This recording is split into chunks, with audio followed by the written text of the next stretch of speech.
My first time dealing with a serious illness was far more difficult than I could have ever imagined. I was unable to move as freely as I wanted, and breathing was a struggle. My husband, who scorned my ill self, saying, "We don't need a bald and sickly woman," added insult to injury. As my body cried out in pain, my heart cried out too when I discovered my husband's affair. How could he cheat on me in this condition? I will never forgive him. I am determined to recover from this illness and make him regret his actions. My name is Alyssa. I am 30 years old. I was living happily with my husband Bob, whom I married a year ago. One day, on my way home from work, I was suddenly struck with immense physical pain and collapsed at the subway station.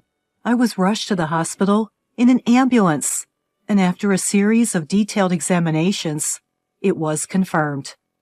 I had cancer. Cancer. Me? Is there some kind of mistake? I, who had never had any significant illness before, and was always in good health, devastated by this cancer diagnosis. It's not too late to treat it, but if you don't start treatment immediately, it could be dangerous. I felt like I had been hit over the head at the doctor's words. But wait a minute. I've never had any issues in my company's health screenings before. The regular health screenings at workplaces often fail to detect diseases. It's not unusual for diseases to be detected only after detailed examinations, like tumor markers and brain scans, like in your case. I can't believe it. Please come back with a family member later. We need to discuss treatment plans. The doctor's words made my vision spin. I couldn't believe this was happening to me. When I left the doctor's office, I found a flurry of missed calls from my husband on my phone. It seemed he had been contacted when I was taken to the hospital by ambulance. He had come rushing to the hospital, but he couldn't find me and had been calling me incessantly. When I told him where I was, he came right away. The moment I saw his face, all the tension I had been holding in snapped, and tears started flowing down my cheeks. "Bob, what do I do? I have cancer." "Cancer? You, Alyssa? You must be joking." "I don't want to believe it either, but if we don't start the treatment soon, it might be too late. That's what the doctor said." "Unbelievable." "Bob, am I going to die?" "Don't say that. Of course you'll make it. Please, don't talk like that." Surrounded by other patients, I wept uncontrollably in my husband's arms. I didn't have the luxury to worry about other people. Clinging to my husband was the only way I could keep myself together. The next day, we returned to the hospital together to discuss our next steps with the primary physician. As expected, I was hospitalized immediately, and it was suggested I start chemotherapy right away. It's only been a year since we got married. Now my husband and I had to live apart. Despite this, Bob would come to cheer me up almost every day. "Alyssa, I'm here. How are you feeling today?" "Bob, isn't your work hectic? You don't have to force yourself to come." "What are you talking about? You're more important than work."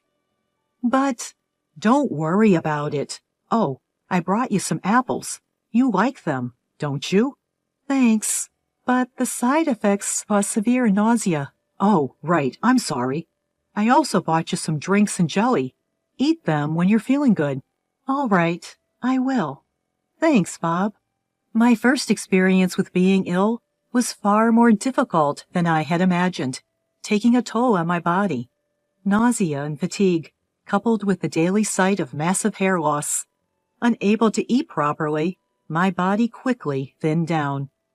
The days when I thought I should diet now seemed a lifetime ago. I never thought I would lose weight like this. Between the physical and mental distress, I felt like I was falling apart. But that wasn't all. Each time he came to visit, my husband started to look away from me. You've lost a lot of weight." "Bob, will you hold my hand?" I reached out to my husband, but he flinched slightly. muttered, "Sorry," and walked out of the hospital room. His attitude left me in shock. Why? Did I do something wrong? Why do I have to go through this?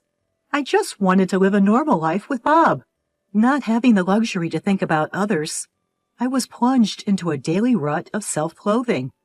Why me? Why is this happening to me? I would think this almost every day. However, I was able to continue my struggle with my illness, thanks to my best friend Lily. I couldn't tell anyone else that I had cancer, but I confided in her. As soon as I reached out to her, Lily rushed to the hospital. Ever since then, she's been coming to visit me in the ward whenever she can, despite her busy schedule. "Alyssa, I'm here!" "Oh, Lily, you just came last week, too. Thank you." "No worries. I've got time, and talking with you is more fun." "Thanks, but I'm just, you know." "What do you mean?" "I mean, I look completely different now, don't I? I've lost all my hair. You must feel uncomfortable around me." Lily sighed heavily and responded in a slightly angry tone. "Hey, how long do you think we've been best friends? It's been 10 years. 10 years! "Yeah, I know, but I wouldn't stop liking you just because your appearance has changed a little. Don't insult my feelings for you, Alyssa." "Lily, so you don't have to worry about it. I just come to see you because I want to, not because I have to." "Okay. Anyway, you need to get better soon. Remember that dessert place we wanted to go to? We still haven't been there yet." "Yeah, that's right. Thank you, Lily." Lily, always holding my hand, kept encouraging me gently. Thanks to her, I could vent my frustrations that I couldn't share with my husband. Time passed, and about 2 months later, I noticed something. My husband, who used to visit me nearly every day since I was hospitalized, hadn't shown up for a while. Even when I sent him a text on WhatsApp, the only response I got was, "I can't. I'm working late." Feeling really lonely, I decided to give him a call. "Hello, Bob?" Maybe it was because I called during his lunch break, but my husband answered the phone immediately. "Ah, Alyssa, what's up? I haven't seen you at all recently, so I thought, I just wanted to hear your voice." "Ah, I see. Sorry, but I'm a bit busy right now." "What? But isn't it your lunch break now?" "I've got some things to do. Sorry. I have to hang up." "What? Wait, Bob." The phone was hung up on me, and even after sending a message on WhatsApp, I received no response. Why? He used to visit me often. Could it be something happened while I was not around? Just when I started to feel uneasy, my best friend Lily came to me with an unusually gloomy expression. She tried to act as usual, but I could tell immediately that something was different. "Hey, Lily, did something happen?" Upon my inquiry, she showed obvious signs of disturbance. Why? Nothing's wrong." "But you seem different. You seem to be forcing yourself to be cheerful." "There's really nothing. Instead, did you see the news online? That comedian you like." "Lily, please, just tell me." When I looked straight into her eyes, Lily awkwardly averted her gaze. After a moment of silence, she finally opened her mouth. "Actually, I saw something yesterday." "You saw? What did you see?" "I saw your husband walking arm in arm with another woman." "Excuse me?" "So sorry for springing this on you. I might have seen it wrong." My mind raced with panic at her words. Bob having an affair with another woman? No, he wouldn't do that. But he hasn't been visiting the hospital lately. Could it be? I decided to confide in Lily. "Lily, I think what you saw was indeed Bob." "Eh? Why would you say?" "Bob hasn't visited the hospital in these past 2 weeks. Plus, he lied to me about working late yesterday." "No way! I can't believe Bob would do such a thing." "I called his office yesterday for the first time in a while, but he cut me off, saying he was busy. If he was cheating, that would make sense." Alyssa, Lily, there's something I want to ask you. I decided to ask Lily to investigate my husband on my behalf. So she visited a detective agency and requested an investigation into my husband. 1 week later, seeing Lily's face after a long time, it was evident from her somber expression that the investigation results were not good. Struggling to start the conversation, I thanked her with a forced smile. Lily, you've been investigating, right? Thank you. Can I see it? Alyssa, maybe you're better off not seeing this. That's okay. I'm already expecting the worst. But it's okay. I took the envelope from Lily and checked its contents. There were photos of my husband holding hands with another woman, kissing on the street. I couldn't help but feel a rush of anger, my hand shaking as I held the photos. He's been doing this behind my back while I've been sick. I sent a message to my husband on WhatsApp saying, I need to talk to you at the hospital, and forcibly sent the worried Lily home. That evening, when my husband visited my hospital room, I confronted him directly. I'll just ask straightforwardly, Bob. You're cheating, aren't you? He seemed surprised for a moment, but then defiantly retorted, So what if I am? And what if I've been having an affair? Are you going to blame me? Just tell me why. Why would you do such a thing? Why? Isn't it obvious? I don't love you anymore. Just like that, in a matter of weeks? Why would you suddenly, in response to my question, he threw back the cruelest words imaginable. Have you looked at yourself in the mirror lately? What? You've washed your hair. Your eyes are sunken in, and you look sickly. To be blunt, you look like a ghost. Where's the charm of the woman I used to know? How can you say that? I don't want a woman who's bald and skeletal. That's why. Are you satisfied? With that, Bob averted his gaze from me. The man sitting across from me was a stranger, not the Bob I knew. Ignoring my silence, he pulled a piece of paper from his bag and shoved it in front of me. It was unmistakably divorce papers. Are you serious about this? Of course. Like I said, I don't have an ounce of love for you anymore. There's no point in us being together. But why? Listen, you've lost your charm as a woman. It's a waste of life to be married to someone like you. Do you plan on keeping me tied down to this hospital room forever? For both our sakes, please sign the divorce papers quickly. In that moment, the last sliver of hope I had held on to shattered. This man was no longer the Bob I knew. Staying married to him would only diminish my self-worth. With that realization, I picked up a pen with trembling hands and scribbled my signature. I thrust the signed divorce papers at Bob, speaking in an unusually low voice. Happy now? We're strangers from this point on. Don't ever show your face to me again. With that, Bob snorted in a taunting manner. I wouldn't want to be with a woman like you, even if you begged me. Enjoy your life with your illness. Good luck with your treatment. I hope you realize you won't find happiness this way. The last thing I need is a lecture from a sick woman like you. Goodbye. With those words, Bob left the hospital room. I lay back on the bed, staring blankly at the stark white ceiling. Ah, what a short-lived marriage that was. What on earth was my life with him all about? Is this what married life is inevitably like? While I felt an enormous void inside of me, the feeling of not having to deal with such a jerk ever again was also substantial. With that in mind, I felt a bit lighter. 2 years later, having endured life with illness, I was finally discharged from the hospital with Lily's support. Now I'm living alone in an apartment, and though it's part-time, I've managed to return to work. On Lily's recommendation, I've also started using social media. By sharing my changing appearance on social media, I was able to connect with others who had overcome cancer. I was finally starting to regain a fulfilling life. It was one day like any other when my ex-husband called my cell phone. Hello? Ah, Alyssa. You've been discharged, huh? Good for you.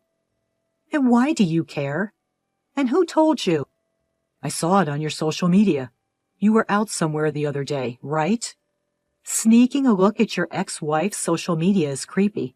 Can you stop it, please? Don't be like that. I was just calling because I was worried. That's fine then. Goodbye. Just as I was about to hang up, he shouted over the phone, "Wait, hold on." What? Well, where are you living now? Why would I need to tell you that? The thing is, I need your help. What? After we divorced, my affair was exposed at work, and I got fired. I borrowed money to get by, and now my debts have gotten out of hand. Is that so? And? Now I'm about to be kicked out of the apartment we used to live in, so please, I need your help. What about your mistress? You have a girlfriend, right? I broke up with her a long time ago. The moment I lost my job, she disappeared. Can you believe that? As if he was saying, I'm not in the wrong. It's the company that fired me, and the woman I cheated with. His attitude reeked of denial, and it left me absolutely disgusted. This man had not grown at all. I told him straight out, I'm sorry, but I have no intention of dealing with you anymore. What? Why? We were married once, weren't we? What are you talking about? We're divorced. We're just strangers now, aren't we? Don't mess with me. Do you know how much I supported you after you fell sick? You should repay that debt. Debt? Yeah, that's right. I was the one who was there for you, supporting your mental health when you lost all your hair.